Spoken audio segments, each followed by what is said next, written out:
The following teaser podcast episode contains a couple of words that may be surprising. Viewer and listener discretion is advised. Okay, are you ready to go from the top? I'm ready to go. Okay. Greetings, folks. We are very excited to announce a new pod class on the academic study of religion called the Technicolor Dreamcoat of Religion. And if you like this trailer, you're going to love these pods. And we hope you'll, in a few minutes after you watch this, send this teaser link to all your friends. Okay. I'm Professor Mark Mulinax, and we are in the library studio, sound studio at Mars Hill University, where I used to teach. Thank you, Mars Hill. And this is my former student and now colleague, Chandler Schroeder. That shows my age. He'll introduce himself in a minute. I hold a PhD in religion from Union Theological Seminary in New York City and have studied and taught at 4 schools around the world: New York State, North Carolina, and Seoul, Korea.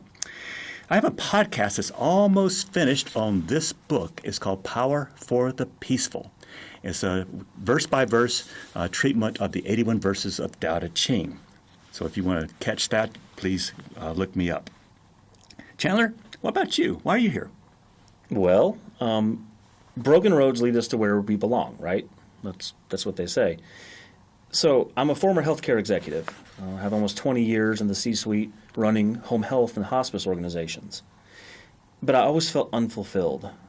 So a few years ago, I began the journey to become a mental health clinician, focusing on dual diagnosis. So folks with mental health problems and issues and substance abuse and addiction. Serving addicts and those with severe mental illness is my specialty. But really, I fell in love with the fascination of religion way back in 2001 when I took this course from this professor, and that love of inquiry led me back to that professor and where I sit today. I've been a part of the other podcast, Power for the Peaceful, multiple times, and my interest was sparked, and we started on this journey. All right, let's start with the question. How do religions work? What goes on behind the scenes that make them actually work? That's what our first course, Introduction to the Study of Religion, is going to be all about. That's a big question. We thought there ought to be at least one podcast out there that uses critical thinking. So this is not going to be an apology for any one religion being the best, or we're not going to trash religions. Instead, we're going to bring critical thinking to our podcast. So I remember your famous tagline from our courses. And if I remember it right, it goes, if you don't do your own critical thinking, you will become someone's bitch. Yeah. So we're going to look at how religions work so you don't become someone's itch. Try to keep it PC. What's critical thinking? It's a mental discipline. Not many people do it, though, where you question everything, analyze, interpret, and evaluate about what the world is all about, especially the parts that very few people talk about. So we have a lot of courses coming at you, and they will not be your grandmother's Sunday school classes. So, Mark, what are we doing? So see, semester 1 will be an intro to the academic study of religion, or how religion gets made. This will not be a faith-based class on how or what to believe, nor a subtle rationale that will insinuate that one faith is best and the rest are, trash. All we'll do is just be religion mechanics. We will look under the hood and see how religion gets made. Now, most religious paths in the world share a lot of salient points, and these are going to be the bread and butter of our course. All faiths or spiritual paths have an imagined, even neural sense that capital S something is behind creation and all that we see. That is, something that cannot be proven. But each faith teaches us that there's this trustworthy source that is the source of everything that is.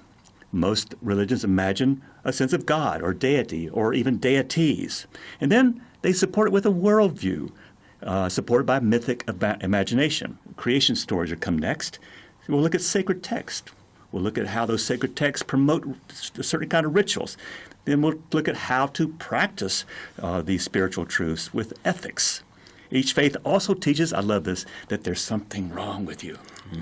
And only they will say exactly what that is. And then they will prescribe a custom-made RX or prescription just for you and just for people in that faith. So we'll look at how each faith has that certain kind of, something's wrong with you, you got out of balance, and now here's how to get back in balance.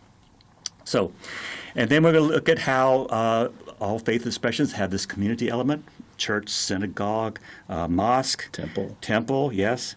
And then they also imagine, and that's the key word, they also imagine that something's happening in the afterlife, after you die.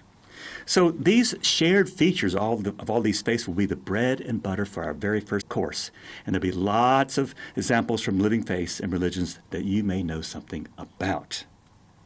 So my job in all of this is going to be to throw a wrench in it and ask questions that people may want to know and nobody will ask. All right, good. Critical thinking. Absolutely. But after that first course, we have lots of semesters and seasons treating stuff like American religious history, religions in Appalachia, Asian philosophy. Even going to look at, on my side of things, when a patient comes in with psychosis, why do they become uber religious? Right? What's the need for that? Yeah. But I guess the big question is, how do people get started doing this? Okay. The link is going to be in the show notes. And YouTube would be our primary way of getting this podcast out because we have lots of visuals. But we will also be on audio with Spotify and Apple. But if you like to be a visual learner, then YouTube is going to be your medium of choice. So that's all for now. If you like this teaser, send it to your friends, like I said earlier, and just wait till we get started with these courses. It's going to be a blast. I cannot wait. No. See you later. And remember, if you're not doing your critical thinking, you will become someone's bitch.